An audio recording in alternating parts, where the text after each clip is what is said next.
Պաշտպանության նախարարությունը հաստատել է, որ զինծառայող է վիրավորվել, բայց որտեղ եւ ինչ հանգամանքներում չի մանրամասնել։ Զինծառայողը վիրահատվել է, գտնվում է բժիշկների հսկողության ներքո։ Նրա կյանքին վտանգ չի սպառնում։ Ազատությանը հայտնել է ռազմական գերատեսչության խոսնակը։ Ավելի վաղ ԶԼՄ-ները գրել էին, որ դեպքը տեղի է ունեցել Փամբակում վարժանքների ժամանակ։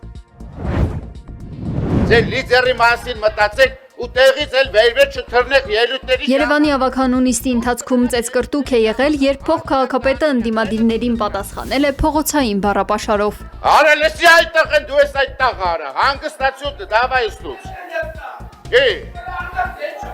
Դուրս գայլ հետ, կելնես կասեմ քեզ ինչ կլինի, Արմենակ Դանելյան։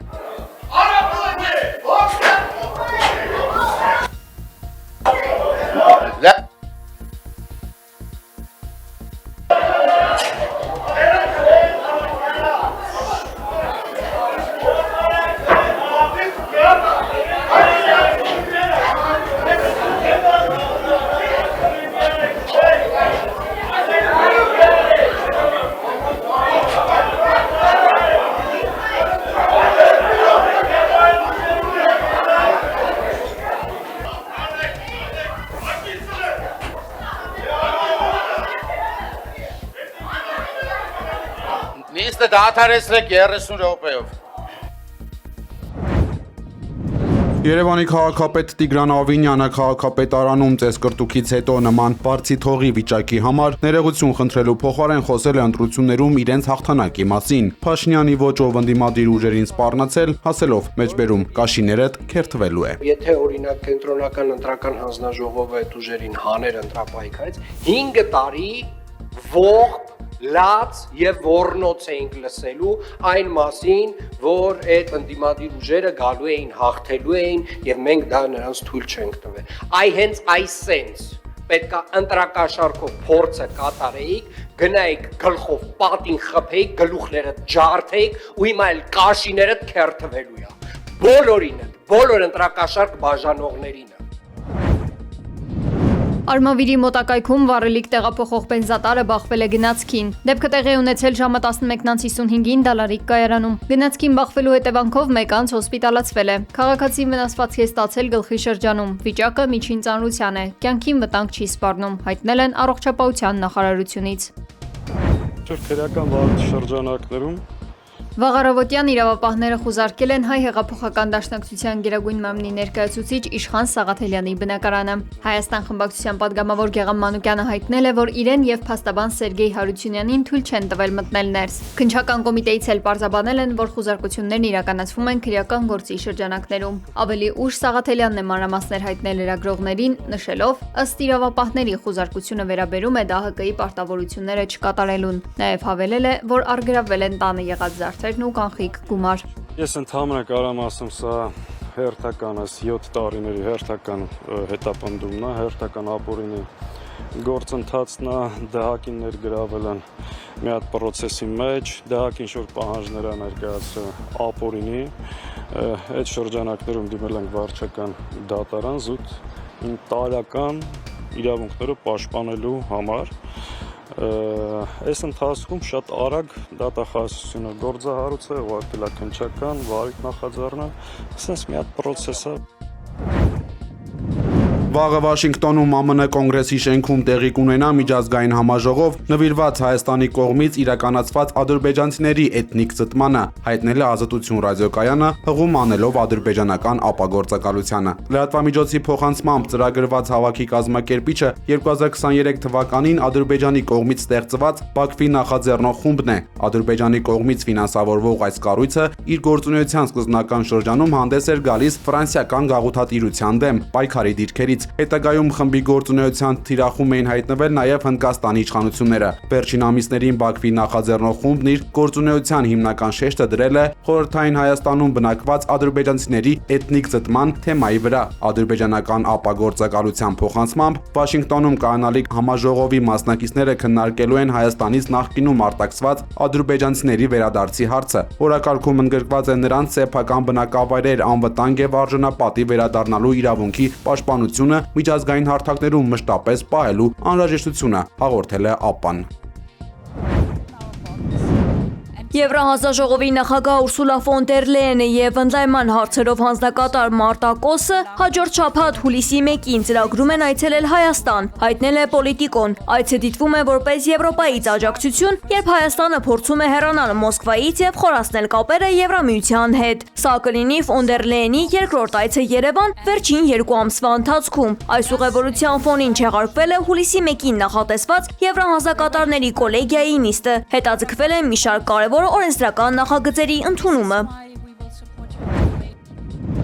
Հայկական ծիրանի առաջին խորհրդանշական խմբականակը հասել է Եվրամիություն։ X-ի իր էջում գրել է Եվրոպական միության ընդլայնման հարցերով հանձնակատար Մարտա Կոսը։ Նա շնորհակալություն է հայտնել Հայաստանի տարածքային կառավարման եւ ենթակառուցվածքների նախարար Դավիթ Խուդատյանին նվերի եւ շատ լավ քննարկման համար։ Նաեւ նշել է, որ սա կօգնի հայ արտադրողներին դիվերսիֆիկացնել արտահանումը եւ բարձրորակ արտադրանքն արտահանել նոր շուկաներ։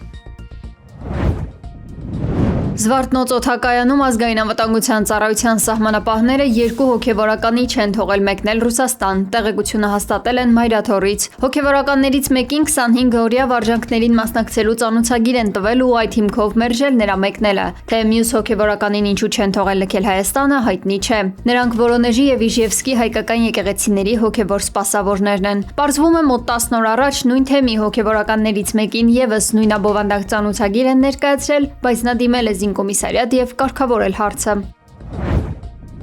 В открытую заявляя о подготовке своего участия. Ռուսաստանի արտգործնախարար Սերգեյ Լավրովը Վլադիմիր Զելենսկուն համեմատել է նացիստական առաջնորդի հետ։ Ֆյուրերը։ Նա նշանակվել է ֆյուրերի դերում ինքնանախաձեռն դիրքից, բայց տեսեք այս կերպարը վարակիչ դարձավ, նշել է գերատեսչության ղեկավարը։ Լավրովի պնդմամբ արևմտյան երկրները ցանկանում են վրեժ լուծել, որպեսզի Ռուսաստանը կապիտուլյացիայի ենթարկվի եւ ստիպված ընդունի Ուկրաինայի միացումը արևմտյան դաշինքներին։ Արտգործնախարարը նաեւ նշել է, որ արևմուտքից հնչող անհապաղ հրադադարի հասնելու ձգտումները իրականում մարտավարական նպատակ ունեն։ Ըստ նրա դա արվում է բացառապես ռուսական առաջխաղացումը ժամանակավորապես դադարեցնելու եւ Ուկրաինային զենքի ու զինամթերքի նոր խմբականակ մատակարարելու համար։ Թեհրանը պահանջում է Իսրայելի զինված ուժերի շուտապույտ դուրսբերումը Լիբանանի տարածքից, ինչը պետք է դառնա հրադադարի համաձայնագրի պարտադիր մաս, հայտարարել է ՄԱԿ-ի Ժնևի գրասենյակում Իրանի մշտական ներկայացուցիչ Ալի Բահրեյնին։ ԱՄՆ նախագահ Դոնալդ Թրամփի հայտարարությունները վտանգել են բանակցային գործընթացը։ Թեհրանը պատրաստ է շարունակել դիվանագիտական երկխոսությունը եւ ծրագրում է նոր բարձր մակարդակի հանդիպումներ, որոնց ժամկետները կախված կլինեն համաձայնագրի կատարման ընթացքից։ Միևնույն ժամանակ Իրանի հրթիռային ու պաշտպանական ծրագիրը բացառվել օրակարգից եւ երբևէ քննարկման առարկա չի դառնա։ Իրանի արտգործնախարարության խոսնակ Իսմայել Բաղային հերքել է ԱՄՆ փոխնախագահ Ջեյ Վենսի հայտարարությունն այն մասին, թե ատոմային էներգիայի միջազգային գործակալության տեսուչները կարող են այս շաբաթ ժամանել Իրան։ Բաղային հստակեցրել է, որ Շվեյցարիայում հանդիպում չի եղել AMG գլխավոր տնօրեն Ռաֆայել Գրոսիի հետ եւ Թեհրանը թույլ չի տա տեսուչներին ստուգումներ անցկացնել ռմբակոծությունից վնասված միջուկային օբյեկտներում։ Այդ թույլտվությունը կախված կլինի ԱՄՆ-ի հետ բանակցությունների վերջնական արդյունքներից, թեև Բուշեր ատոմակայան AMG մուտքը նախկինի պես բաց է։ Իսրայելի նախագահ Իցհակ Հերցոգը հայտարարել է, որ Լիբանանի հետ խաղաղության համաձայնագիրը կարող է ստորագրվել ամենակարճ ժամկետներում, քանի որ տարածքային վեճեր չկան, սակայն դրան խոչընդոտում է Հեզբոլահը, որը վետո է դնում գործընթացի վրա։ Ըստ Reuters-ի Իսրայելն ու Հեզբոլահը նախապես համաձայնեցրել էին հրադադար, որը ուժի մեջ պետք է մտներ հունիսի 19-ին։ Ըստ ԱՄՆ պետքարտուղարության լիբանանյան եւ իսրայելական պատվիրակությունների հանդիպումը նախատեսված է հունիսի 23-ից 25-ը Վաշինգտոնում։